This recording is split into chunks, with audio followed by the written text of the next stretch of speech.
Good evening and happening now. We want to welcome our viewers in the United States and around the world. I'm Jason Neiffer, and you are in the EdTech Situation Room. Good evening, everyone, and to our handful of viewers as we get started tonight. We're happy to be back this week to talk about the latest technology news as it relates to educational technology. My name is Jason Neiffer, and I am the Assistant Director and Curriculum Director of the Montana Digital Academy, the state virtual school in the lovely state of Montana, and I'm joining tonight from Gardner, Montana, which is just north of the main entrance of the Yellowstone National Park. So as you might imagine, rural Montana, occasionally the Wi-Fi is a bit sketchy. So I am only, for those of you watching live or the video archive this, I'm represented by a bouncing green bubble tonight. So luckily my audio is clear and I'll be able to participate officially in the discussion. So next on to you, Dr. Fryer.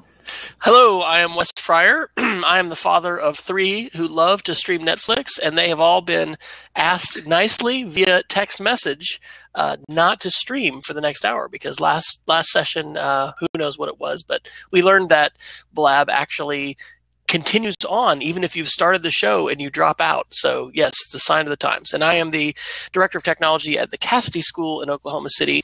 We had a mock election in our middle division, and I was officially elected president on the Super Monday prior to Super Tuesday.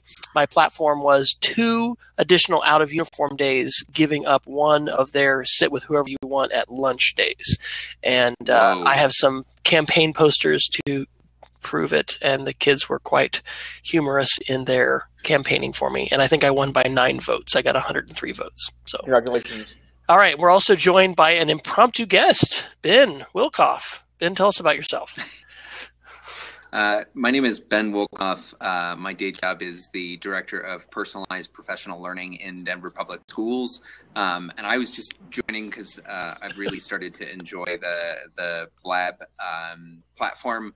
And, this is obviously Wes is somebody that I respect a whole bunch, and we've done a lot of collaborating together over the years.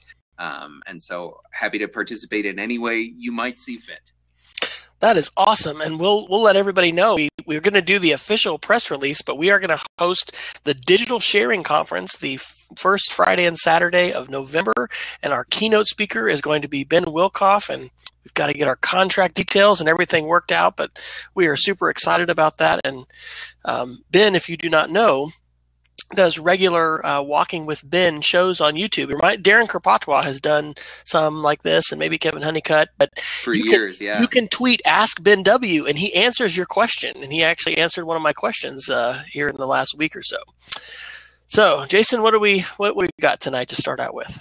Well, there's the usual interesting hodgepodge of stories. So let's start with the one that I want to start with tonight, which I think is a symbol of a larger discussion that I'm curious to hear the panel's views on. So The Verge reported last week that Google is removing ads from the right-hand side of search results in preference of advertising in mobile and advertising in as part of their ad network on their websites. And there's 2 things that I think are kind of interesting about this. One's a more generic question that Google revolutionized advertising in the web space when they started advertising tiny text-based ads.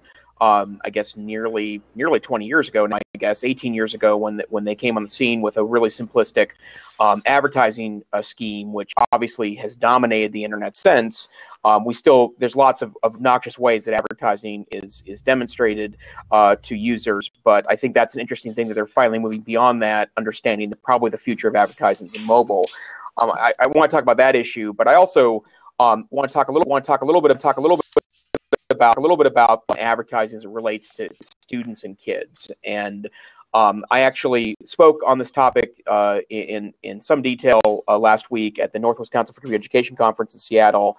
And I was specifically talking about understanding the nature of advertising, that if you're not paying for something, then chances are advertising is the easiest way of putting it, but either it's your personal data or your ad profile is being used in a financial scheme to be able to fund, the free web as it exists. And so I'm curious to hear the panel's thoughts on both the switch, which is obviously a sign that mobile is starting to dominate Google's views, and then secondarily, the role of advertising as it relates to the many, many, many tools that we expose our students to on a regular basis.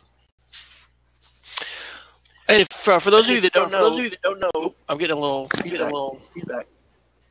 I'm hearing myself in an echo. Oh, you know what? I bet it's myself. Do I have myself open twice? Yeah, I did. Tip for safety: don't open two Blab windows, or you'll confuse yourself. If you want to see these links, you can go to edtechsr.com and click the links, and that's where we've got our Google Doc.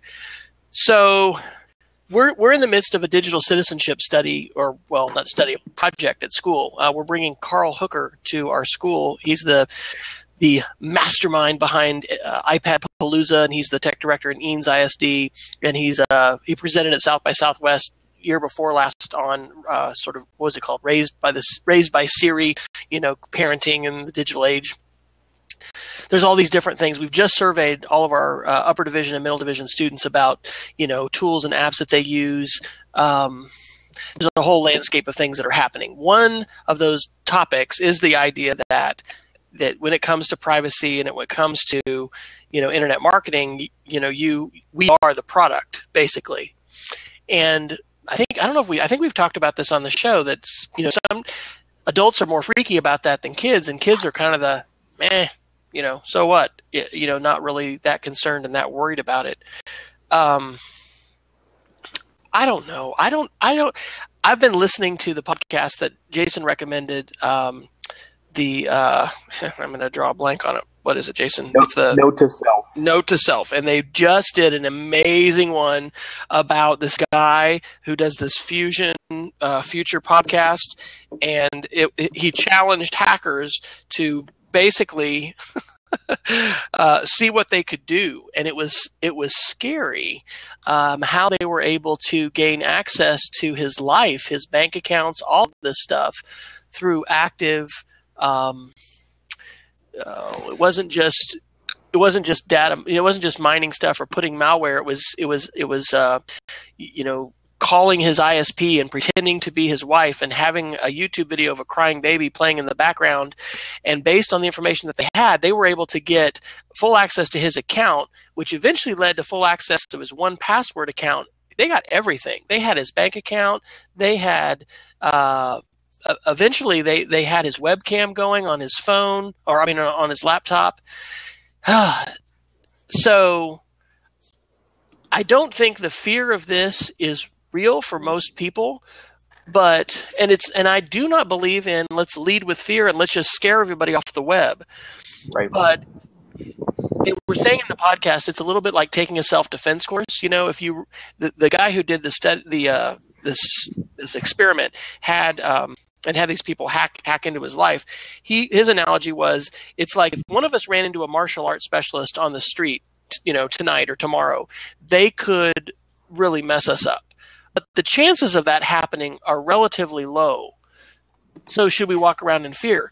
The thing that's different about the landscape and how this links to privacy and what we're sharing and all of this stuff is, if any of us share something that gets on Reddit or that goes viral on Twitter, or if we would choose to, take a strong stand on a controversial issue like abortion or the State of Israel or, something like that, we could become the targets of a lot of hate really quickly.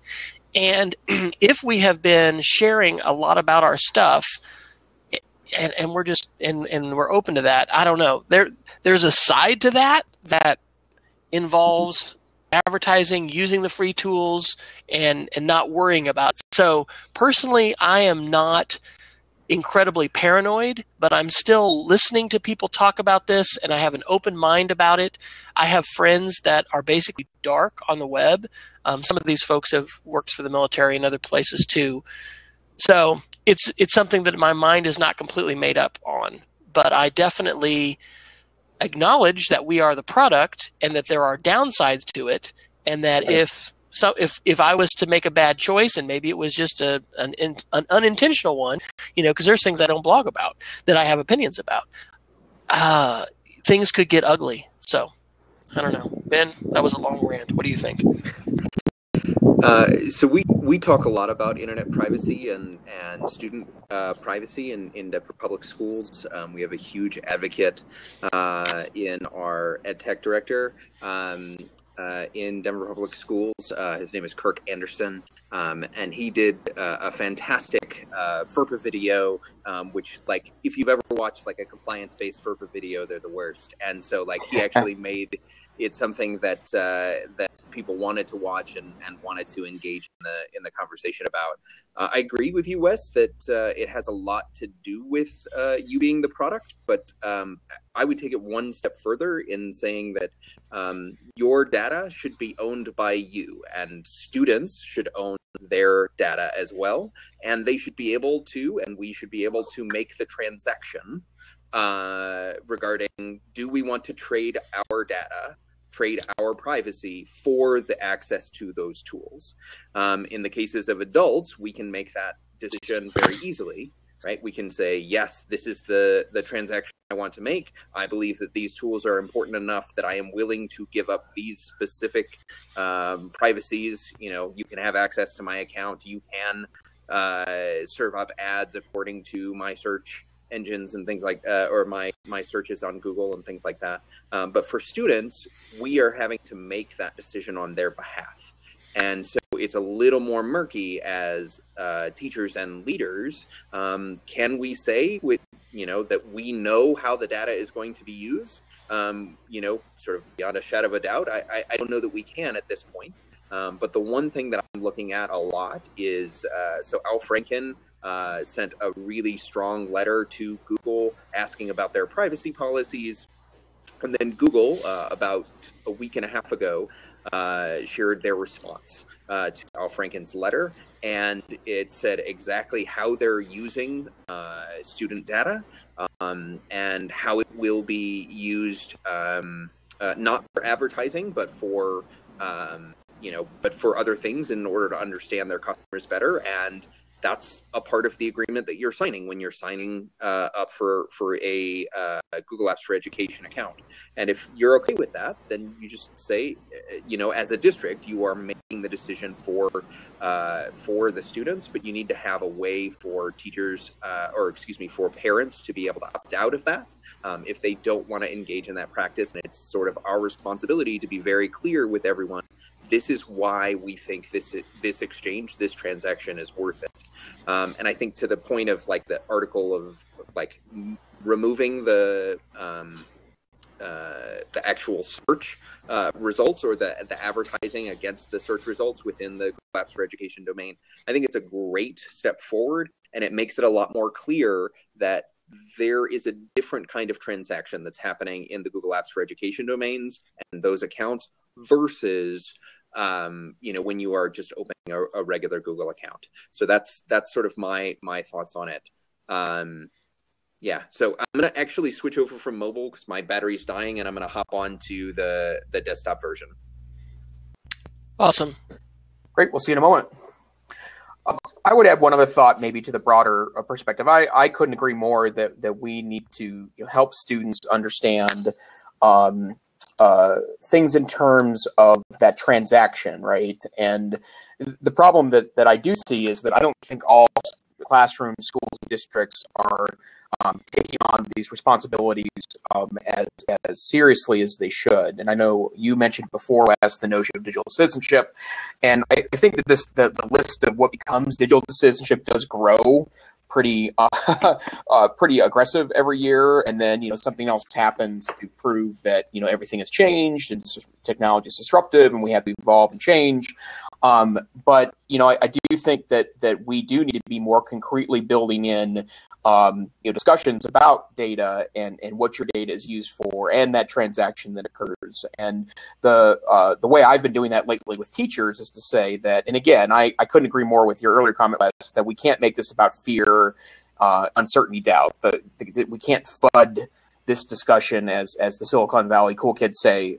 We can't make that the crux of this, because I think that this exchange of data for advertising or you're the product is going to happen whether we want to or not. But I do strongly believe that we have to be very cognizant about what that specifically means. I've been pointing people to the Google history page lately.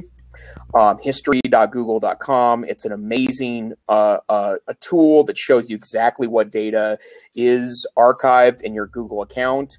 I happen to be a super Google person. I carry an Android phone with me. I prefer that for cloud-based storage. I prefer it for my email. I prefer it for a lot of what I do in the world. And, I'm comfortable because I knew that those things were happening, but even I was surprised by some of the way that Google had started putting together data. Like, for example, if you go to the location data that Google stores on you, especially since I use the GPS app quite a bit, it tracks me pretty seriously, but it does all the cool things for me. Like, I was able to go back to 2013. I traveled with a college friend and my wife to Iceland for 2 weeks.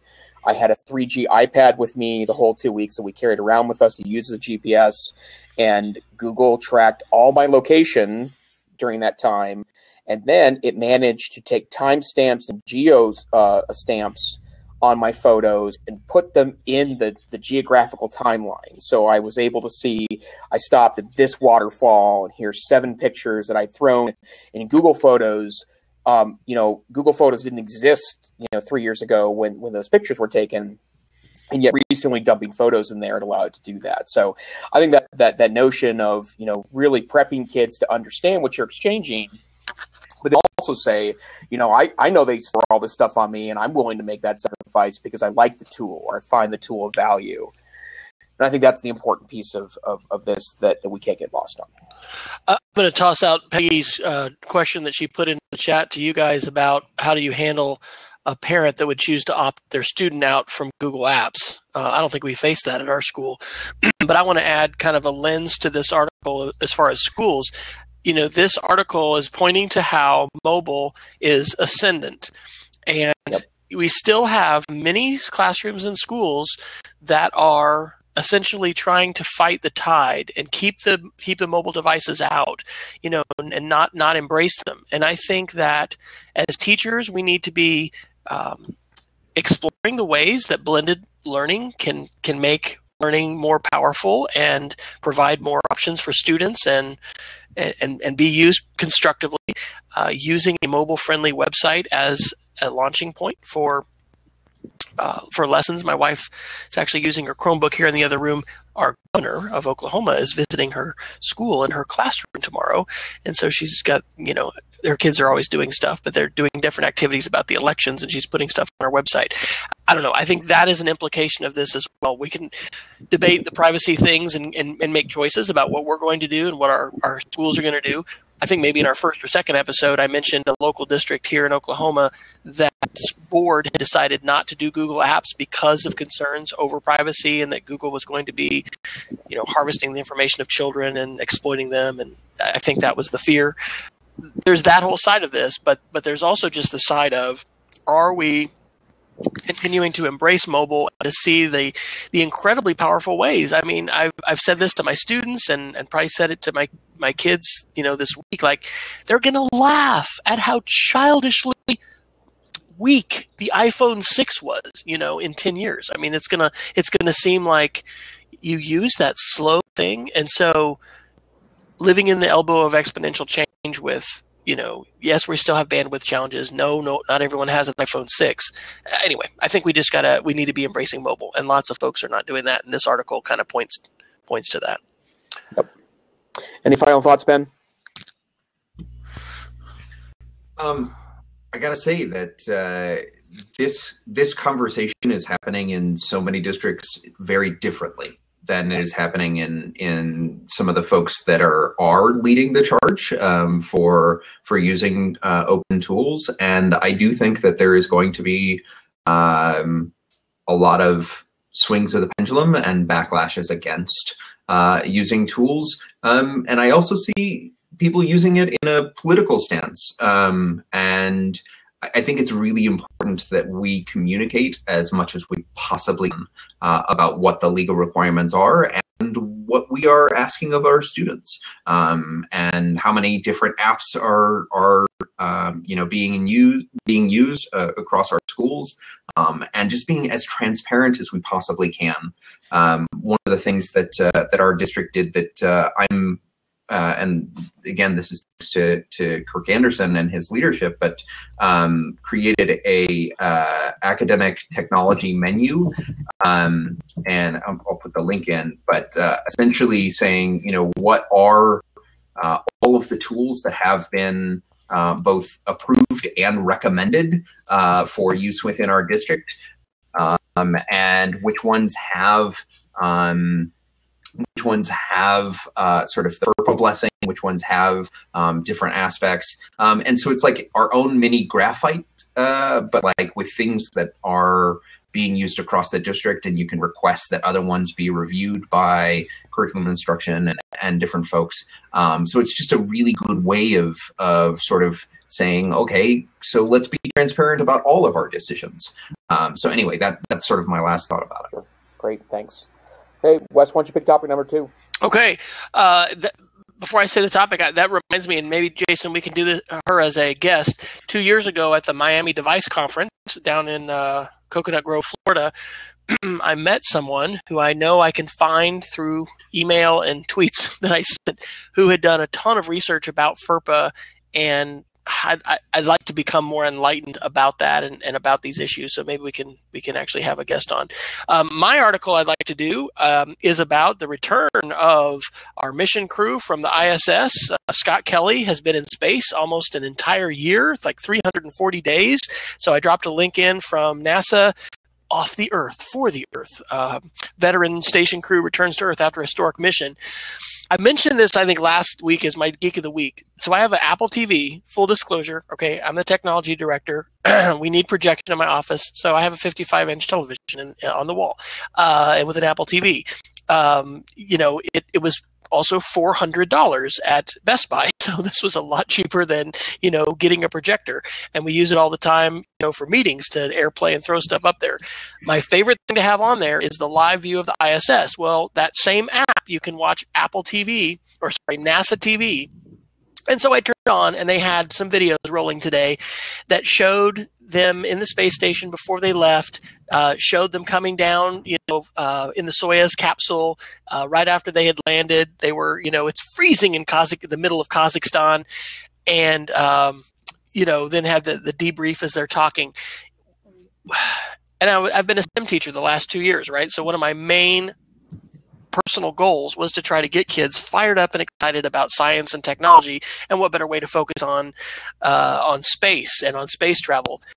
One of the things I think that we should be doing with educational technology is bringing in engaging live content, and it's just pretty amazing to have access to this kind of stuff. You get this off of the web too. You don't have to have an Apple TV and be all fancy to do it, but it just reminds me how amazing it is that we have this space station going around our planet, passing over our cities, and we've got Elon Musk and other folks who are working hard to commercialize space and to make us a multi-planetary species.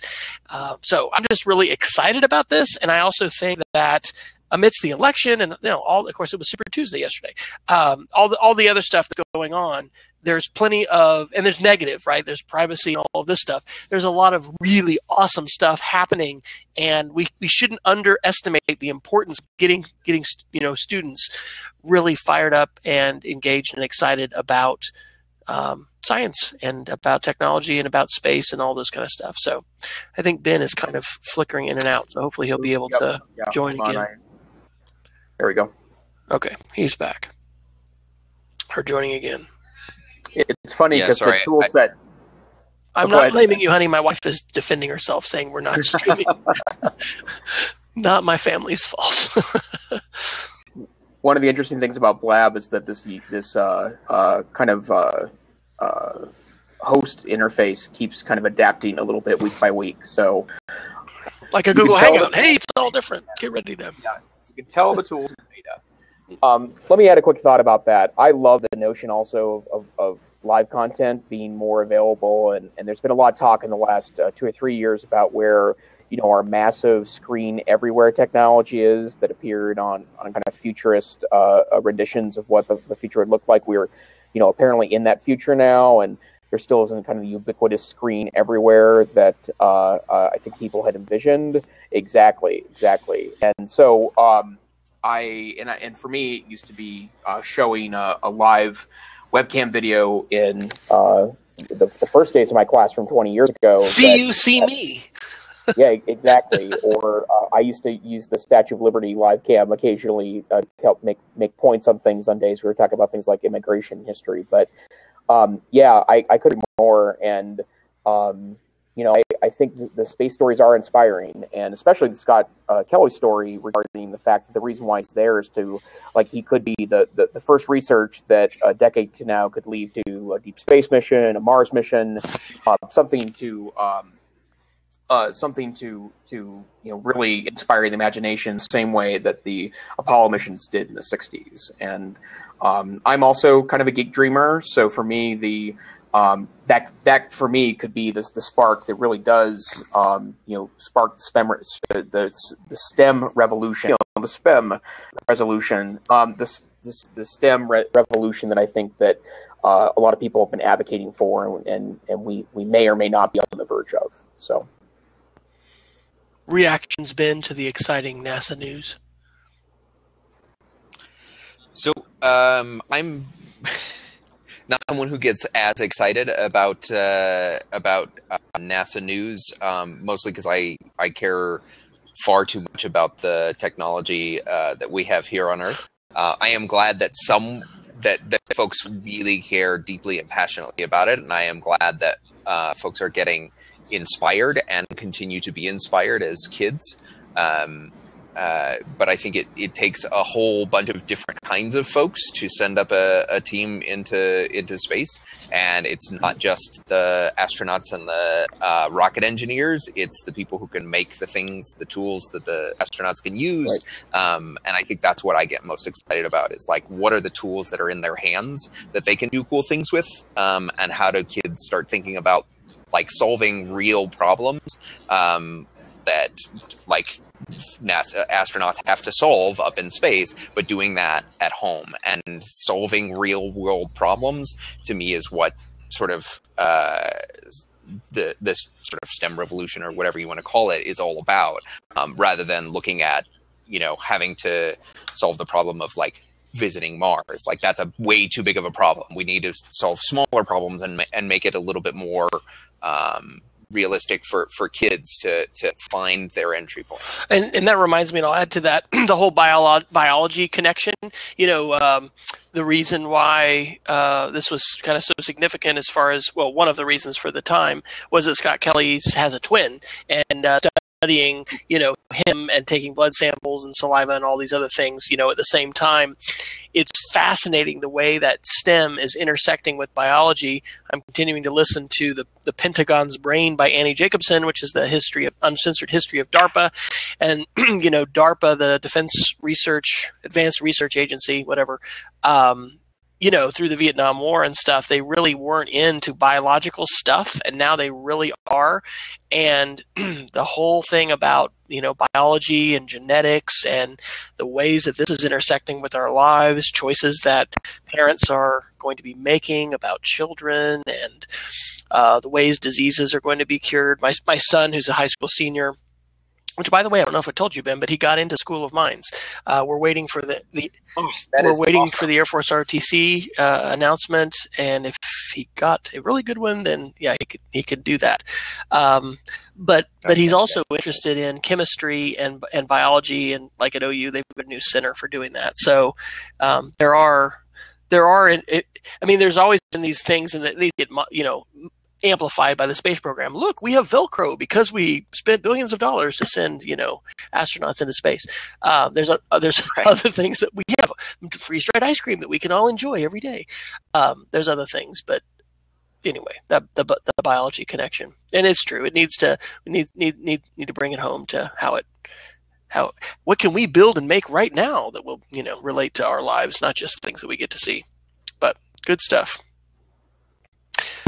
So Ben, we didn't give you prep time to prepare as far as an article, so we won't necessarily put you on the spot. But I will go ahead and share the Google Doc with you, because here, probably about 10 minutes to go, we'll do a Geek of the Week, and so that if there's something that you want to share when we get to that point, you can feel free to do that. Yep. I can do both if you'd like. All right. Well, sounds good. Yeah. Do you want to toss an article out, or just? So I'll. So one of the things that I've been actually really excited about that came out, I think today, is the new report from EdSurge that it's essentially like the state of EdTech, and it is the only. I'm going to go ahead and say the only truly interactive white paper I have ever come across. And so here's the link, and then when I pull up the doc in an edited version, I will pop it in there myself. But if you go there and take a look at it, the State of EdTech, it actually walks you through, and they only have one chapter of it thus far, but it's sort of a live experience where it talks through sort of the most important EdTech trends of 2016, and it labels them. But then you can actually interact with it and say what role you are. So if you're an administrator, it will change like what people think are the most important trends. If you're a teacher, it'll change the most important trends. And as you dig deeper, you can actually provide feedback to the white paper or the information, so that the data actually changes by people reading it, which is like the craziest, most amazing idea for me of like how to publish an interactive article and like have it be real and live for people. Anyway, I feel like it's a really interesting approach. They have also embedded into it timeline.js, if you've ever used that tool. But essentially, timeline.js allows you to use a Google spreadsheet to visualize a long timeline, and there's like a timeline for each one of the different EdTech trends. So I've been playing around with this a lot today, and so I don't know if you have initial thoughts about it, but it's something that I feel like if we were doing more of this and not just like making PDFs of stuff, we would be in a lot better state. If that makes sense. Well, I mean, wow, this is amazing, and the best part about it is that it appears that it may actually, that, like, for example, they're collecting data in the report to report in the report. So it may change over time based on what you've prioritized, which is extraordinary to me, because that's one of a kind. So the first observation I would have about just the data here is that if you go, they break down the most important EdTech trends of 2016, and if you look at people that self-identify as teachers, administrators, entrepreneurs, investors, and other, that there's obviously some spikes in pieces, but overall it's pretty similar. So that for example, data privacy seems to take it on the chin. With most individuals as the lowest important trend in 2016, and that's consistent across. While things like learning models takes an importance in most of the constituencies here. But yeah, that's a fascinating way to report data. Well, and this reminds me, and I think I remember sharing this and then tweeting to you, Jason. This was a couple of years ago when National Geographic came out with their iPad app. That was like, this is the future of journalism, because all these interactive features, timeline stuff, you can drag live content if you were connected to the web. I mean, it's still, Flipboard is amazing. The National Geographic magazine is pretty amazing, and I totally agree that, we kind of live in our past, and so we think PDFs and, in higher ed, people are still excited about publishing in journals that really, sometimes 10 people read. that are behind walled gardens. Few things frustrate me more than tweeted links. Or we were at an ed camp a couple weeks ago, and someone had this article on digital citizenship, but it was behind a paywall and nobody could access it, and it was a PDF. So I'm excited to check this out, and an educational lens for this overall, thinking about articles and publishing, is to try and find ways to encourage folks to not only consume sort of on the edge of what's possible with media, whether that's the National Geographic app or this article, but how can we create on the edge? And I love that timeline. I haven't played with that with the timeline JS and that kind of stuff, but it's love that. And that's to a transformative point where you're looking at data and you're seeing things, and it's I don't know if it's multidimensional, but it's not a static look. You're able to actually interact with it and perhaps query it and ask it questions, and and pretty soon we'll be saying, "Hey Siri," we'll be talking to our article, getting more information. We ought to have a bunch of kids on and have them tell us about the questions they ask Siri. We could have my 12-year-old on and do that. I mean, it's amazing. So, Wes, did I tell you that Siri is my now proposed or likely to be proposed doctoral study? I think I saw maybe a tweet or something about that, but now I hadn't heard the details. So yeah, I'm going to be working with a middle school, and probably this fall is when we'll do the research. But we're going to introduce direct instruction on how to utilize Siri's more kind of informational aspects, and then observe over time to see if students utilize it to try to. And we're working on some kind of interesting looks at reflective versus impulsive learners. So we're trying to empower more impulsive learners to kind of have forward-moving learning by using tools like Siri to help answer questions they may have, as opposed to relying on an instructor. So that is awesome. It could be amazing. A relevant dissertation that I may want to read. Peggy George just put into the chat. She learned last week you can upload a PDF to Evernote. The text isn't searchable, but if you upload it as a JPEG, it is searchable. That's kind of interesting. Wow. And then also about Siri, that you can dictate writing and it'll convert to text. Yeah, I do that all the time. And then here's the Siri thing I've learned. You can say, roll a 5-sided dice. Roll a 5-sided dice. It's 2 and 5 this time. Why would it be 2 and 5? That's weird. Anyway, you can get Siri to roll dice for you. Whatever. That's not that. We're going to go down a rabbit hole. So sorry, I'll stop now. Did you want to talk about the touchscreen laptops article? Did you drop that one in, Jason? I did drop that one in. So I'll admit that part of the discussion I want to have here is related to whether or not maybe the panel finds them useful. But it's a pretty great article in the show notes from the How To Geek. That's one of my go-to daily reads that argues that touch has finally evolved past kind of crap is the bottom line, that it's now a useful phenomenon. I specifically talk about Windows 10, which is true. Windows 10 is an infinitely better interface for touch than any of previous versions of Windows. And then, of course, the tablet and smartphone revolution have obviously brought touch to the forefront of ways we use the interface. But I guess the question I have is that, is touch really just useful in context of a tablet or a phone, or has touch matured to a point to where it can be a useful part of laptop's environment? And I can tell you, having used a touch laptop, a Windows 10 touch laptop in the last year, it's not my go-to interface, to be honest. Partly because, and this is a really dorky reason, is because I can't stand the fingerprints on my monitor, so I tend to keep it fairly pristine, and touching it gets the monitor all gummy, and that drives me a little crazy.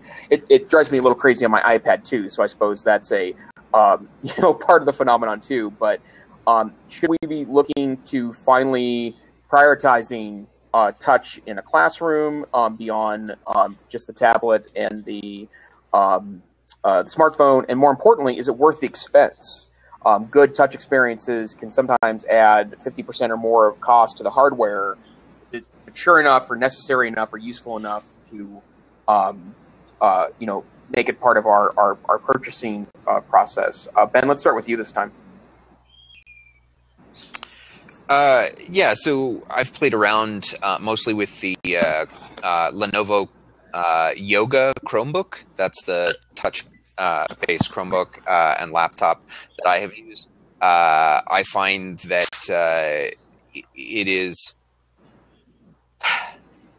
is not super useful. It just isn't. I on occasion, it is nice to flip it around backwards and have it be just the touch, but it does not make any sense to me when you have a keyboard and a pointing device to use it. If I want to use my fingers, I will use an iPad or something that really allows you to dig into the touch elements of it. But I don't know if I'm an outlier or not, because I am very much a power user and I want to do things to their max, and I want to be a keyboard to the max and mouse. Like I want to use all of the things. But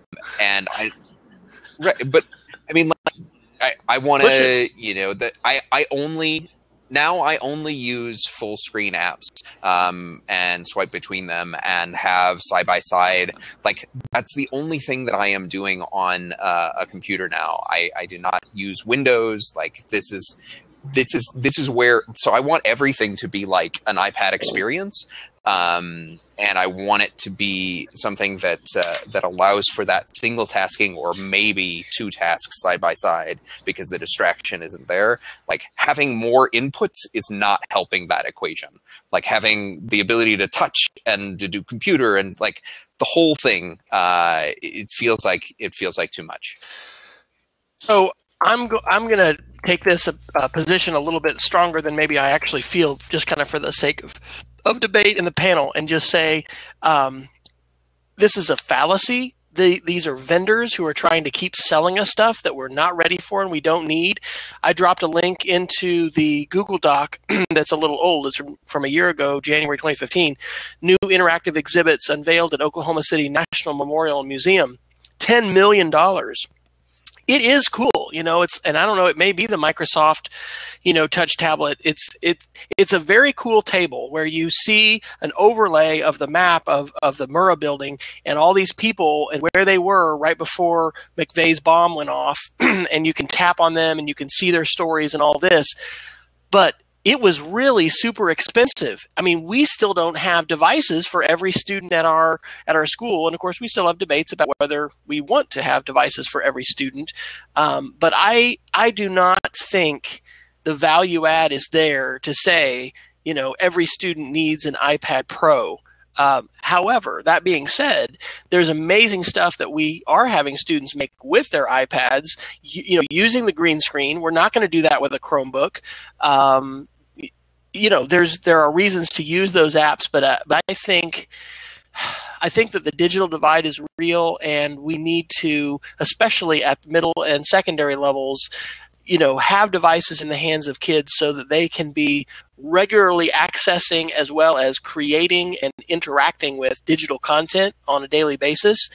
And we are not going to do that at scale with touchscreens that are so expensive. So, like I said, I'm kind of saying that a little stronger than I might actually feel, but I do track with that kind of a position. And it's not an anti-Apple position, and it's not an anti-touchscreen position, but it's saying let's not get overly excited, because it's sort of like the ISTE boat show or that kind of thing. Like, woo, look at this! We all need to, take out a loan and have a new bond initiative just so we can all have this interactive touch experience. Maybe not. Maybe we all need to look at some less expensive devices that we can use in really robust ways that we can provide for everyone. Because I'm more on that bandwagon to say, let's get everybody an interactive screen that they can not only consume with but create with. I would add one other maybe broad thought about that is that, and I think I agree with both of you that I think you both are kind of nailing where I'm at this as well. But it keeps going back to the proliferation of hardware specs in things like cell phones right now. Nobody needs an Ultra HD screen on their cell phone. Nobody. There's just no reason ever to have an Ultra HD screen on a phone. And what that does is it eats up battery life, and it increases the price of the device, and oftentimes it slows it down because the chip inside of the phone has to then push all these many pixels in order to make an image. I would be in the market for a cell phone that had a regular old 720p screen. I know that's super old school now for HD, but the regular HD phone with that resolution would have probably much better battery life than any currently available high-end phone. And it would do exactly what I need it to do. I don't need to watch HD video on my phone ever. And I think that the touch laptop is part of that. I know, Ben, you mentioned that you're a power user and you don't use touch. And I think that's true of me as well. In fact, I'm looking at right now, I'm on a Mac laptop right now. I'm very effective on a Mac touchpad. I'm very good at that. I can go from screen to screen to screen really easily. I can move things around. Something I think a couple years ago, Wes, when we were talking about the new gestures available on Mac, called them Ninja Moves, that you can do with a touchpad. I've learned enough of those to be effective now, and honestly, it would be more time for me to reach up. And especially in, if you've got, one of the big iMacs, right? Like getting something across the screen, that's an appreciable amount of drag that you're engaging in there to make that happen. And so, yeah, I very much agree. And I still think that, the effective $300 laptop is going to be the $1,000 laptop, especially for schools. But if it's a usable product, that's going to beat the $1,000 one every time. So. All right, well, should we do Geeks of the Week? I guess we started a little bit late, but we may. I don't know. Do we want to do another article, or what do you want to do, Jason? It's your call. It's my call. Wow, nothing should ever be my call. Let's see. The other one that's there is a big one. I think maybe in a couple of weeks, Wes, let's have a Facebook episode. Like there's that Facebook colonialism article, which I think is awesome, but probably would inspire a longer discussion. But I think there's some Facebook topics we could gather together in one super Facebook episode. We'll invite Mark Zuckerberg. I know that he wants to be on our show. We'll see if the Zuck has time to join us for an episode. So, Wes, why don't you start with your Geek of the Week? Okay, sounds good. So it's always hard for me to pick one, so I did two. I just learned tonight the guy I'm working with at church, we're teaching third grade, is a drone maniac. He has like 6 drones and all these remote control cars. And so he brought the Horizon Blade Inductrix drone, $50. I put the link on there. Really small, just fits in your hand, remote control. And actually, he kind of crashed it. And it has the 4 spinning, lifts, or what I should know a technical term for this. But it is pretty sweet, and it has the front headlight and the rear tail light. And I have inherited at school a $1,000 drone with a GoPro, which I need to learn to fly. So anyway, that was cool, and something that I'm going to probably challenge my wife to add to her Amazon wish list for school for her maker studio, and think about her kids, because it is just really small, and it's something that if it does break or something happens to it, it's not like the AR Parrot that's $300 or whatever. So that is cool. And then the second thing, I actually just helped my wife use tonight. She is a PBS digital innovator, and she's on the team evaluating the applications, which is in this massive Google spreadsheet. And if you've ever had to, kind of try to sort through a huge spreadsheet with all these different fields that have come in from a form, there is a free Google add-on called Save as Doc. And what that does is basically just take the data from your spreadsheet and throw it into a doc and make it a little easier to read as you scroll down a document. So that might be helpful for some other folks. Great. Thanks, Wes. Ben, what do you have to share with us this week?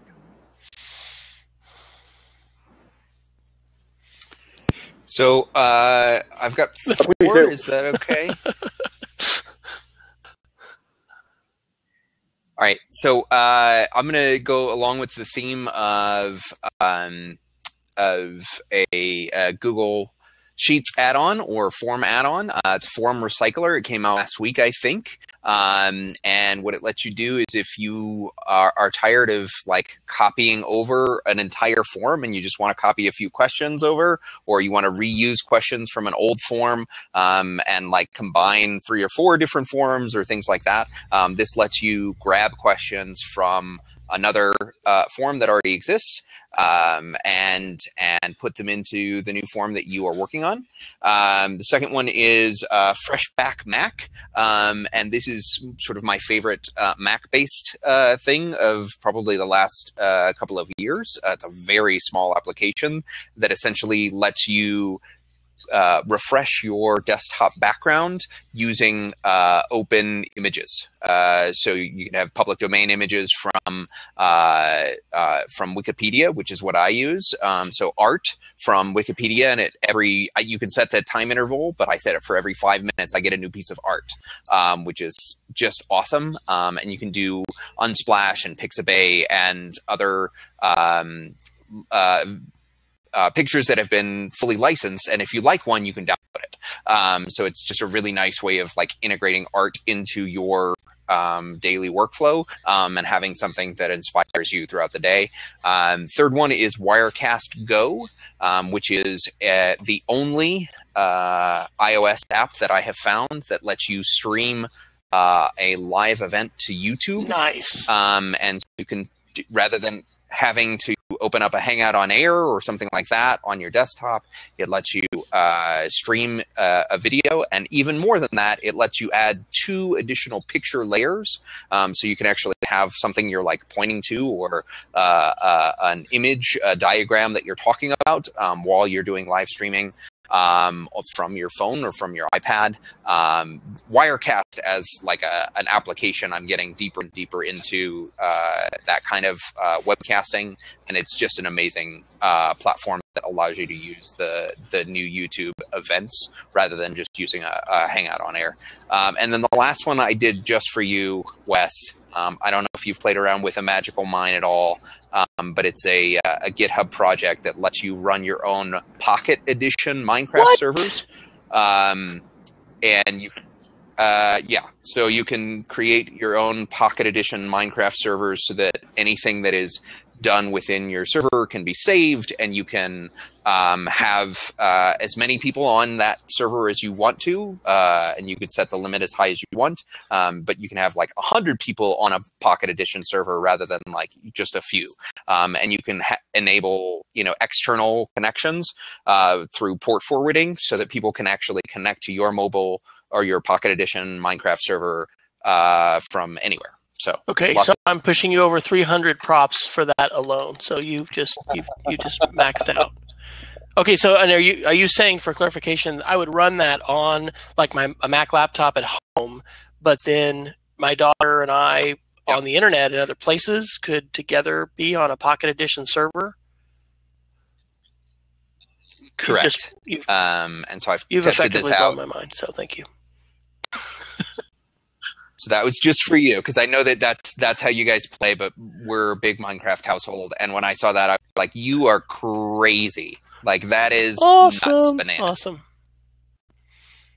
Well, the first 3 I'm going to use right now, like when we're done tonight, and especially the form recycler. I use Google Forms all the time, and the interface could use a little bit of love, and that's the kind of love it needs. So there it is. Ben, we're going to double your associate's payout for tonight. So here it is. I'm giving it to you right now. Oh, okay. Thank you. So I'll add the last one for this week, and for some reason, the last couple of weeks, mine's always been about buying stuff. But here's more stuff you could go buy on the internet for fun. One of the things that I love to do is to get a deal on something, and where I get most of my tech deals is from the daily newsletter that Lifehacker puts out called Deal Hacker. I'm a huge Lifehacker fan. I have been since Gina Trapani started the blog, 15 years ago. But for me, they've been moving some different directions lately. One of them is they have a commerce team that sniffs out deals on things. I don't buy anything. until I choke on my own spit first. Would you like us to cover for you for a moment while you grab a glass of water? No, I'm good. I'm good. Folks, the show is live, so I don't buy anything until I wait for a day or two on the Deal Hacker newsletter every morning, because it almost inevitably is going to be on sale from somewhere. So as an example, that I wanted to buy a quick charger, charging block, because I didn't know until a couple of days ago that my current phone has quick charging capability on it. I've never really used that before. Sure enough, a day or two after I decided I wanted one, there was on sale that a great quality one that would have retailed for over $25 was down to like $8.99 or something with a coupon code on Deal Hacker. And it's a great place to find, if you're looking for cheap SD cards, if you're looking for cheap hard drives or cheap portable USB drives, or you want an extra monitor. That's the place to go to find cheap stuff and with a kind of a techie bend on it. So that's Deal Hacker on the very excellent Life Hacker blog. That is awesome. Nice. All right. Well, it is the top of the hour. We've survived another show. We need to figure out, and maybe Peggy George can tell us, because the last few times, Peggy, I think we've started and then the show's like end and we've had to recreate. So maybe we'll do some homework and figure that out. Ben, we're definitely going to invite you back. Join us anytime. Now, in 2 weeks, I will be in Brazil, and I will make no guarantees about my bandwidth. I will be attempting to avoid all mosquitoes and the Zika virus. So I'm not probably going to be able to join the webcast from there. But I don't know. I mean, if we want, are you good in 2 weeks, Jason? Or what's your? I'm good in 2 weeks. Well, there's a long story about that I'll tell you offline sometime about my travel schedule this month.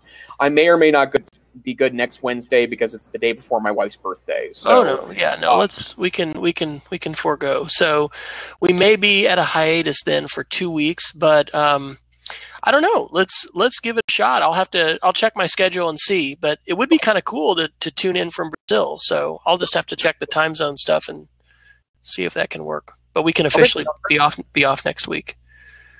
So for those of you that are downloading this in a podcast form, this is the EdTech Situation Room. You can find past episodes and subscribe at our website, edtechsr.com. We are edtechsr on Twitter. And my name is Jason Neiffer. I'm on Twitter as TechSavvyTeach. And I also work on the social media for NCCE or NCCE_EdTech. Wes, what about you? Oh, okay. You can find me on Twitter at WFryer. I blog at speedofcreativity.org. And my main contribution to the EdTech world for the last few years has been the Show with Media site, showwithmedia.com. And my wife and I are working on a new project called Inside and Outside Sharing, which should be a new book ready for ISTE, and I will not tweet this because it's like we've only written a little bit, but that digital sharing site, the digitalsharing.org, if you go to insideoutside.digitalsharing.org, we're using Comment Press, which is a free, awesome plugin by Future of the Book for WordPress that lets you do paragraph by paragraph commenting, and we are kind of writing it live on that spot. So that's more than I needed to say. Awesome. Ben, how about you? Where can we find you online?